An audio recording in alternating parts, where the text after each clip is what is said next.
मुक्ति भक्ति के सभी प्रेमी सज्जनों को सतनाम साहेब बंदगी। तो प्यारे भाइयों, आप सतगुरु कबीर साहिब का प्राचीन मूल ग्रंथ बीजक रमैनी नंबर 20 आपके सामने लेकर आए हैं। जीवन सार्थक करने के लिए ऐसा क्या करें जो जन्म मरण से छुटकारा मिल जाए। तो सतगुरु कबीर साहिब ने बताया है, हमने चाहे पाप करे हैं, पुण्य करे हैं, ज्यादा पाप करे हैं और पुण्य हमने कुछ भी नहीं किया, बस जीवन गुजार रहे हैं। कह रहे इस बात पे विचार ना करें, जो हुआ सो हुआ, लेकिन अब देर ना करते हुए सत्य को समझ के अपना जीवन सार्थक करें।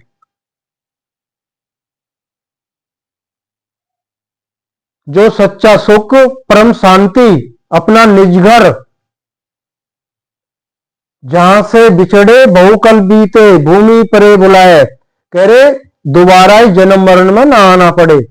आइए पहले शब्द लेते हैं, साहिब का शब्द है, उसके बाद में क्या टीका की गई है उस पर चलेंगे। रमैनी 20। अब कहूं राम नाम अविनाशी, हरि छोड़ जियरा कतौ न जासी। जहां जाहू तहां होए पतंगा, अद जन जरऊ समुंज विशेषंगा। राम नाम लीलाए लीना, भृंगी कीट समुंज मन दीना। भयो अस गरुआ दुख के भारी, करूं जिए जतन जो देख विचारी।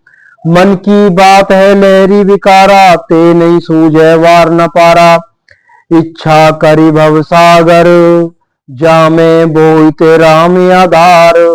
कहे कबीर हरि शरण गऊ, गऊ खुर बच विस्तार।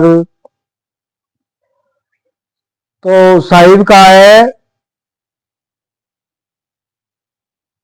काल से बचकर अमर पद प्राप्त करने का उपदेश। ये सतगुरु कबीर साहिब ने इस शब्द का जो मूल अर्थ है, काल से बचकर अमर पद प्राप्त करने का उपदेश।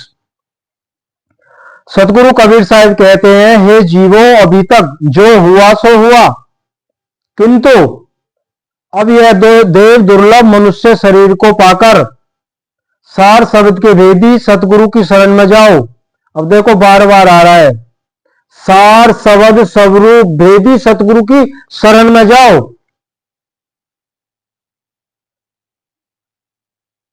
तो बीजक नाम क्यों रखा गया है? ये उस बीज रूप परमात्मा का पता बताता है, हमारा स्वयं का पता बताता है, संकेत करता है, इशारा दे रहा है। जरूरत है समझने की।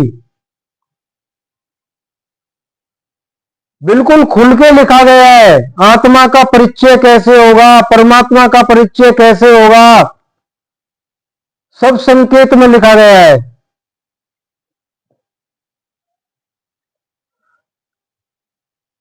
और उनसे भेद समझकर भेदी सतगुरु की शरण में जाओ, और उनसे भेद समझकर अब उस अक्षय अविनाशी राम नाम सार शब्द स्वरूप महाचेतन सतपुरुष परमात्मा को गाओ। अर्थात उसी को साधन अभ्यास द्वारा पकड़ो एवं स्मरण करो, और उसी की प्राप्ति के लिए अन्य अधिकारी जिज्ञासुओं को भी ज्ञान उपदेश कहो। कह रहे हैं अगर आप समझ गए हैं तो अन्य जो अधिकारी हैं, सच्चे जिज्ञासु हैं, उनको भी ये उपदेश करिए ताकि वो भी जाग जाए। और अन्य जिज्ञासुओं को भी ज्ञान उपदेश कहो, हे जीवो, तुम उस त्रय ताप तथा जन्म मरण आदि सर्व दुखों के हरने वाले हरि महाचेतन सतपुरुष परमात्मा राम को छोड़कर और अन्य कहीं मत जाओ। स्पष्ट मैंने कर दिया है, और कहीं नहीं जाना है। यदि उसको त्याग कर तुम और कहीं भी जाओगे तो माया के फंदे में पड़कर वहीं के पतंगे हो जाओगे। अर्थात जैसे पतंगे अग्नि में पड़कर मर जाते हैं, उसी प्रकार तुम भी पतंगे की तरह विश्व रूप अग्नि में पड़कर जन्म मरण के महान दुख में पड़ोगे। अब देखो बरसात के समय में कितने पतंगे निकलते हैं। जहां उजाला होता है, लाइट जली और होती है, उस समय तो दीपक हुआ करते थे, तो उस पतंगे को, उस कीड़े को ये पता ही नहीं है, उसको सिर्फ प्रेम है, उस जो दीपक की लो है उससे प्रेम है, उसको ये पता नहीं है इसमें जल भून जाऊंगा मैं। तो कबीर साहिब कह रहे हैं जो सत्य के खोजी हैं, जिनको सत्य प्राप्त हो गया है, आप उनसे समझिए, मेरे सत्य उपदेश को छोड़ के आप कहीं अन्य अंत जाओगे तो उस पतंगे की तरह उस माया में, जाल में फंस जाओगे, जल जाओगे, भुन जाओगे।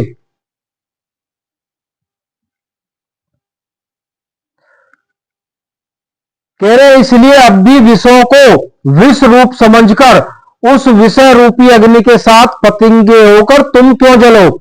जिस जिज्ञासु साधक ने उस विदेह सार नाम सार शब्द सतपुरुष परमात्मा में श्रद्धा प्रेम पूर्वक, अब कह रहे हैं जिसका शब्द प्रकट हो गया वो ज्यादा ध्यान दें।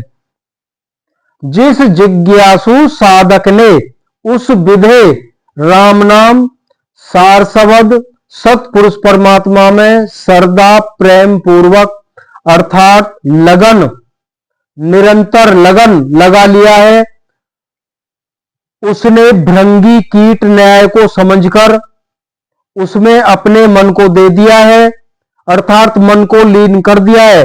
अर्थात जैसे कीट भृंगी के शब्द में मन लगाकर आप स्वयं भृंगी के शब्द स्वरूपकार में हो जाता है, इसी प्रकार उस विदेह राम नाम सार शब्द के अभ्यासी साधक की ज्ञानधारा रूप सुरती स्वयं सार शब्द में एकाकार हो जाती है। यह संसार नाना प्रकार की 84 लक्ष योनियों के संयुक्त बड़ा भारी हो गया है और भी इसमें जन्म मरण तथा दैहिक दैविक भौतिक इत्यादि त्रिताप दुखों से भी अत्यंत भारी हो गया है। इसलिए हे जीवो, तुम अपने हृदय में विचार करके देखो और जो उससे छूटने के लिए प्रयत्न उपाय समझ पड़े वही करो। अतः सबसे महान उपाय तो यही है कि तुम उस सार शब्द स्वरूप सतपुरुष परमात्मा में लवलीन हो जाओ, तो तुम सर्व बंधनों से छूट जाओगे। सतगुरु कबीर साहब कह रहे हैं, हे जीवो, मन के विषयों की बात कहां तक कही जाए, उसकी लहर कल्पना रूपी तरंग विकार रूप है, उसका वार पार अर्थात ओर और छोर नहीं है। यह बात तुमको क्यों नहीं समझ में आती है। इच्छा करी भवसागर, निरंजन ब्रह्म ने अपने मन की इच्छा करके इस भवसागर को उत्पन्न किया और सब जीवों को माया के बंधन में डालकर शासन कर रहा है। जैसे कि अवधु निरंजन जाल पसारा, स्वर्ग पाताल रचो मणिमंडल, तीन लोक विस्तारा, हरिहर ब्रह्मा को प्रगटायो, तीनों दियो सिरबारा। तो कबीर साहब कह रहे हैं, बाचा चाहो काल जाल से, चीनो शब्द हमारा। अगर बचना चाहते हैं तो कबीर साहब के शब्द को पकड़ो भाई।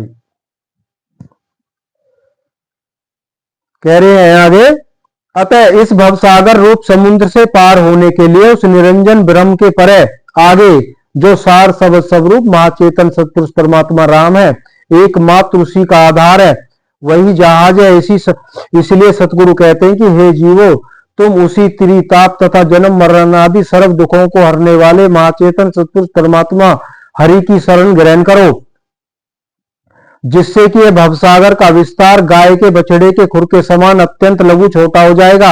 अतः उस सार स्वरूप महाचेतन सतपुरुष परमात्मा का एक आधार अर्थात अवलंबी इस भवसागर रूप समुद्र से पार होने का दृढ़ साधन अभ्यास ही है, एकमात्र जहाज रूप भी यही है। इसलिए हे जीवो, हम और सबकी आशा छोड़कर एक उसी की शरण को पकड़ें। अगर देखा जाए, अगर हमें विश्वास करें ना, तो यही रामायणी बहुत है हमारे लिए। संक्षिप्त में साहिब ने सब कुछ बता दिया है। उस परमात्मा या सतगुरु पे भरोसा रख के अपने आचरण को सुधारें और इस बात को अच्छे से बिठा लें कि मेरा निस्वरूप है और वो साकार है। जहां संत वहां प्रगट बहु, जहां असंत तहां गुप्त कर रहा हूं। इसलिए वो निर्गुण निराकार भी है, अलख भी है, अगम भी है, अगोचर भी है। सतनाम साहिब बंदी।